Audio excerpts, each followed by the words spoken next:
Existimos en un mundo caótico, lleno de odios, miedos y angustias. Se hace urgente volver a Jesús, volver al Evangelio, volver al mensaje de bienestar y de esperanza, volver al amor a Dios, al amor propio, al amor por el otro. Teo Cotidiana.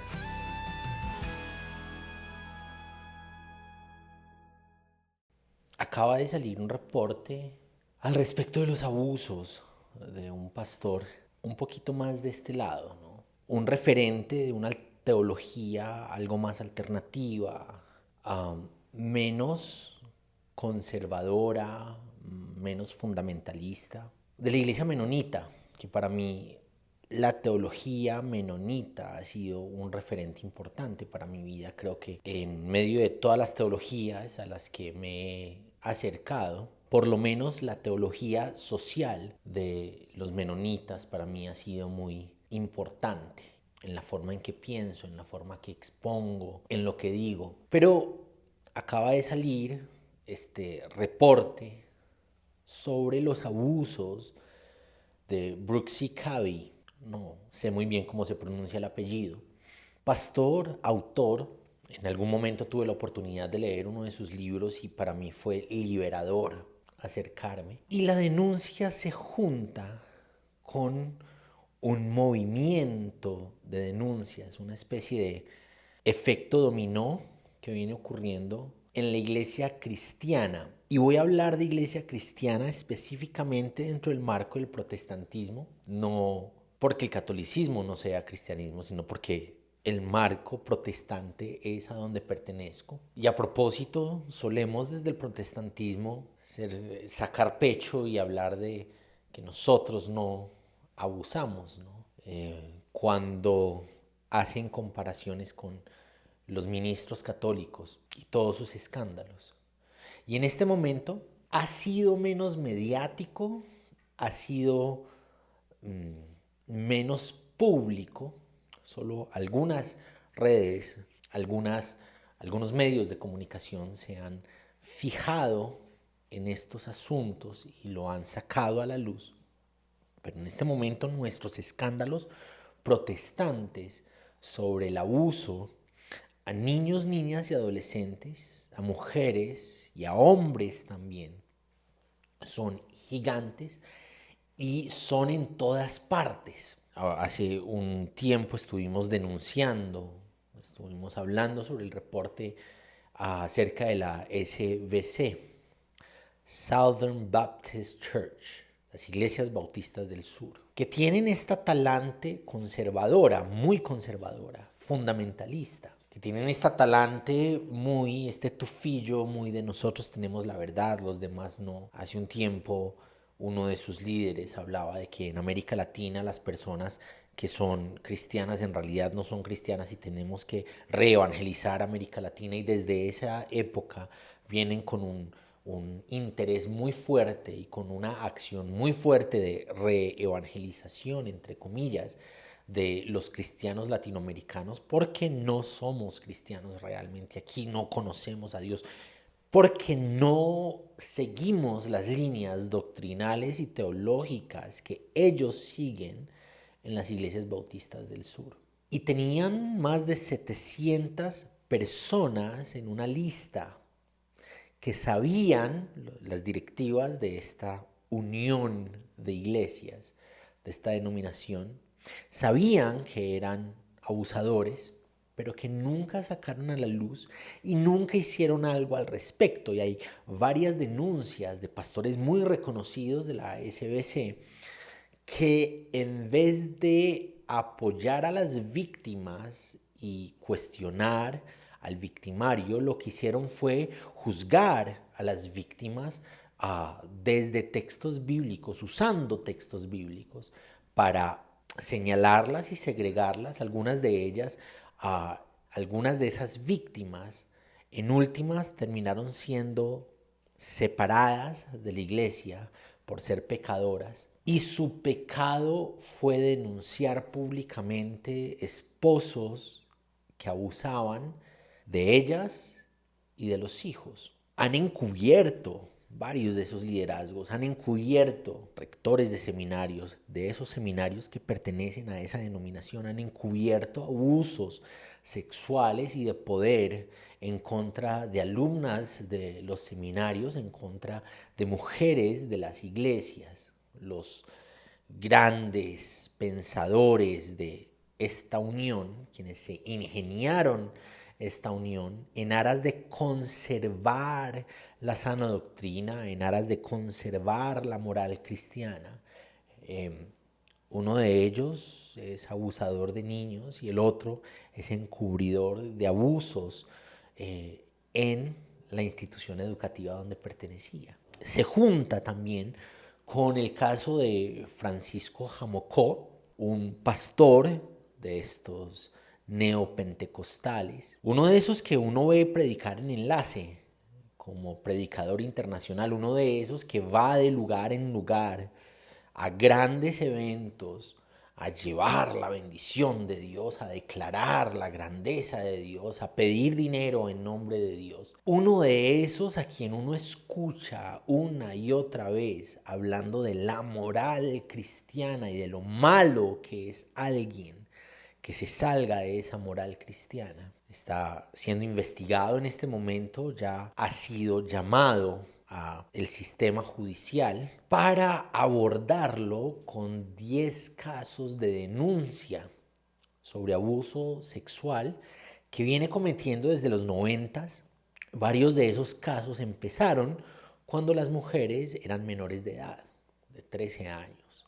Se junta con que hace unos días, hace alrededor de un mes aquí en Colombia, en Cali, una de las ciudades colombianas, juzgaron, aprisionaron a un apóstol, una de esas personas que tiene mucha influencia entre diferentes iglesias, que tienen a varias iglesias a su cargo, violador de niños, niñas y adolescentes. Se junta con los casos de abuso de poder, abuso espiritual y abuso sexual que se vienen denunciando en la iglesia, esta gran iglesia que nos ha acompañado con su música, con su estética, con su forma de entender la vida y con su manera de desplegar un espíritu de emociones y de compunción. Hillsong. Y una cosa tras otra cosa, ¿qué rayos pasa con la iglesia cristiana?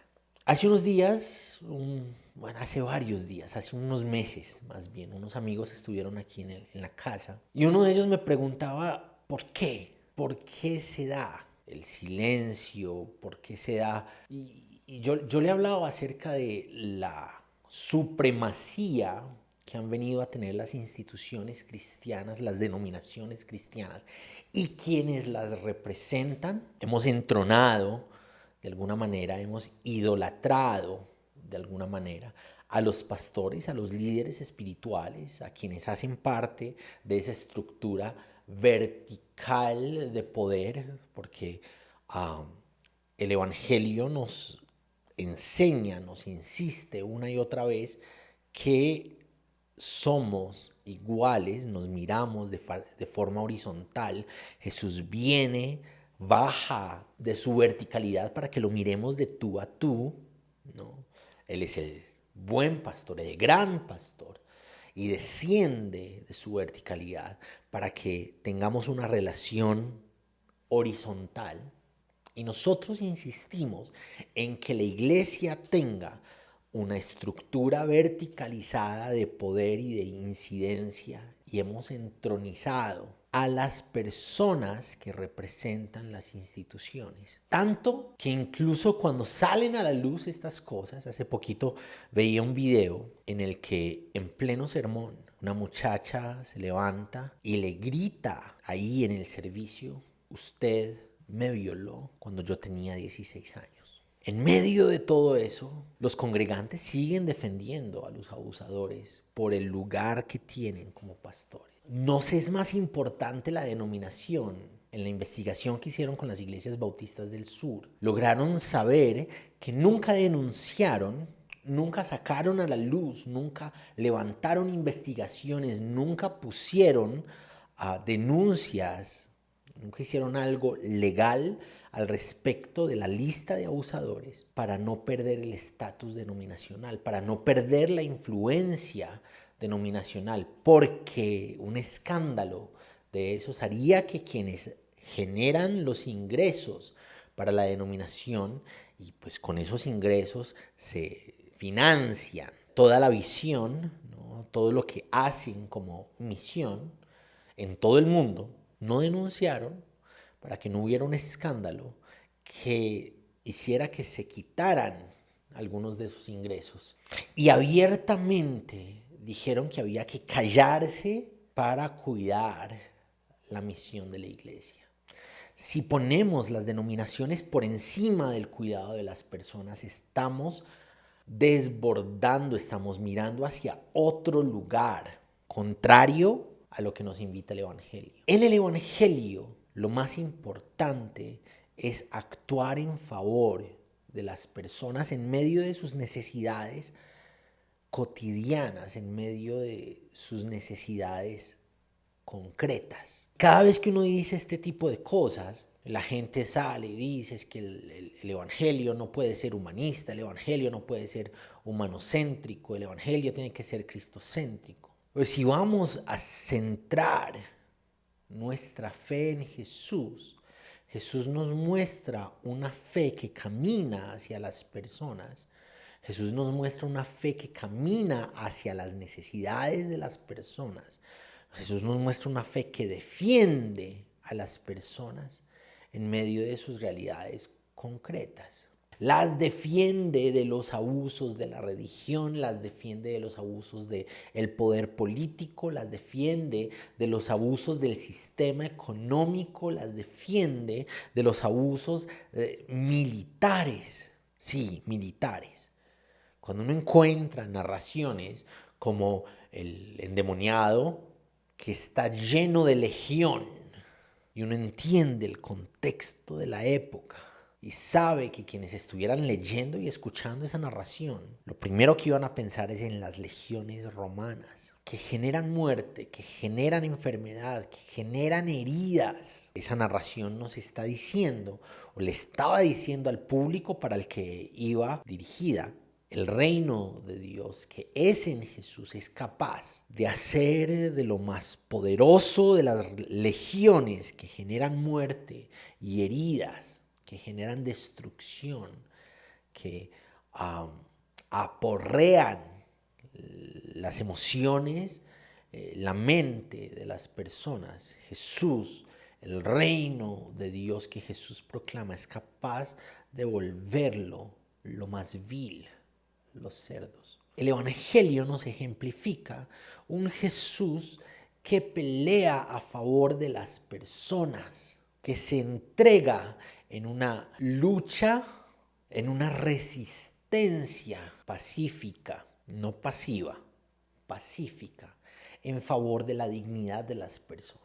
Necesitamos reorganizar la manera en que entendemos las denominaciones y la forma en que entendemos a los líderes espirituales, la manera en que organizamos las prioridades. Las denominaciones existen en pro del bienestar de las personas. La razón de ser de la iglesia son las personas. ¿Es Jesús? Sí. Pero si nos vamos a Jesús, Jesús nos muestra un camino hacia las personas. Ni la denominación es más importante, ni el pastor es más importante, ni las estructuras, ni el ritual, ni las reglas son más importantes. La razón de ser del ministerio son las personas. Y uno lo encuentra a lo largo de la Biblia. Existe Moisés por el clamor del pueblo. He escuchado el clamor del pueblo. Los liderazgos que Dios levanta en medio de las narraciones bíblicas son en pro de la liberación, el acompañamiento, la necesidad, el clamor de las personas. Estamos en una época donde es más notorio lo que ocurre. Como les decía, con Jamocó los abusos venían desde los 90s.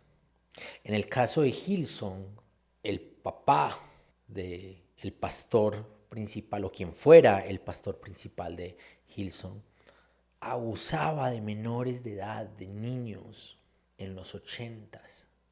Y hoy sale a la luz, y hoy es más fácil que salga a la luz, por las redes sociales, porque toda la información se ha aglutinado en las redes, en la internet, y el hecho de leer denuncias me anima a hacer mis propias denuncias al respecto de lo que a mí me ha pasado.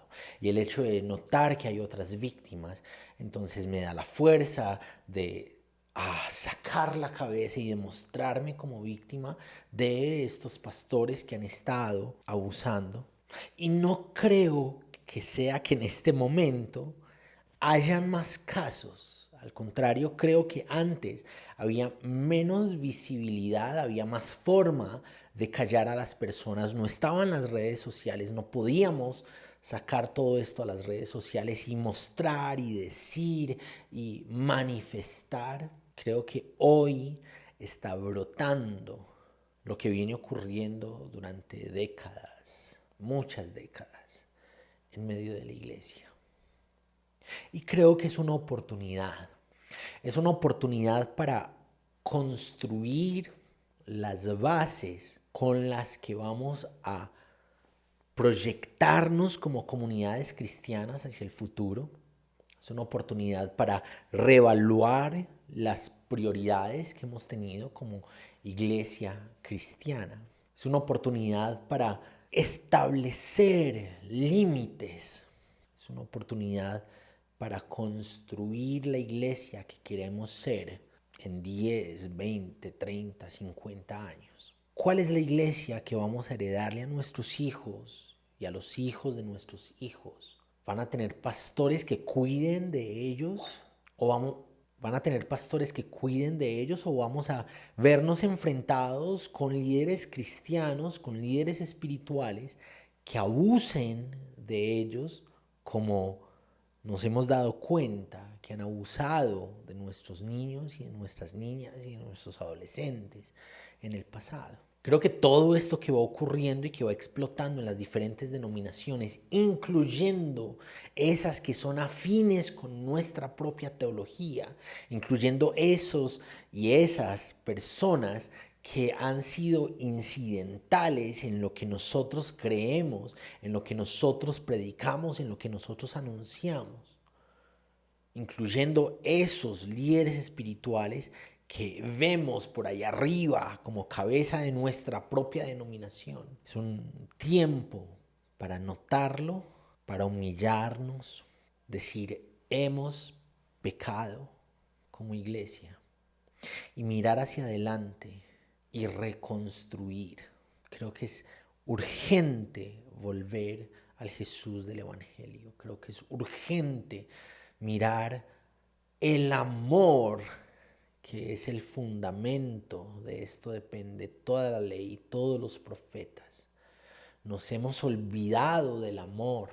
Hay que insistir en el amor que enseña Jesús, el amor que enseña el Evangelio. Sí, pero cuando uno saca la cabeza y habla del amor del Evangelio, ahí mismo empiezan a señalar y decir es que el amor es uno más entre los atributos. No, el amor es la base esencial, es el ADN de la eternidad.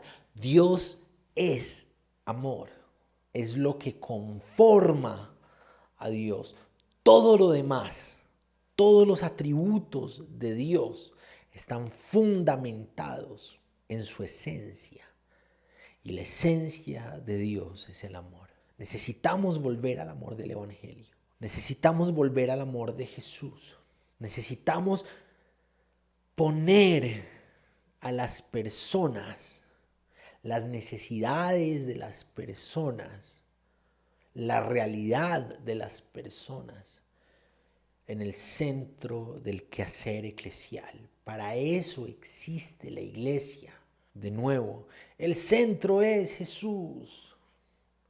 Sí, un Jesús que camina hacia las personas, un Jesús que sana a las personas, un Jesús que alimenta a las personas, un Jesús que está constantemente actuando en torno a las necesidades de las personas. Necesitamos estructuras horizontales, necesitamos dejar de mirar al pastor por ahí arriba en un trono intocable. Entre otras cosas, se usan títulos que en vez de acercar a las personas lo que hacen es alejar. Hay pastores que andan con escoltas. Hay algunos que están amenazados y es completamente válido que busquen seguridad.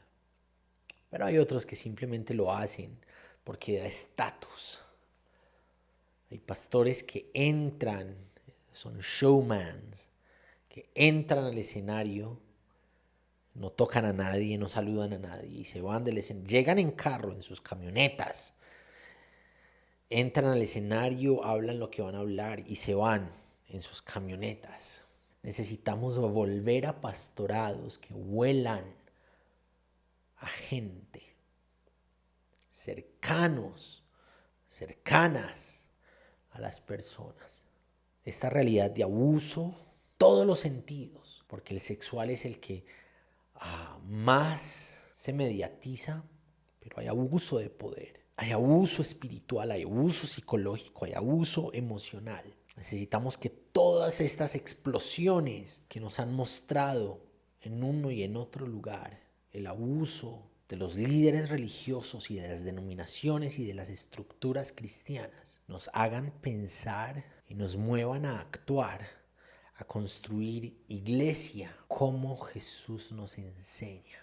Un Jesús que camina hacia las personas, un Jesús que acompaña las necesidades de las personas. Que la vida de Dios se encienda en nosotros, no para asimilarnos como grandes señores de la fe cristiana, sino que caminemos hacia la reconciliación, hacia la restauración, hacia una iglesia que respeta a las personas, que camina con las personas, que abraza a las personas en sus necesidades y que como comunidad cristiana mostremos la acción de Dios, una acción que denuncia el abuso, una acción que anuncia la esperanza, una acción que materializa esa esperanza en el amor al prójimo.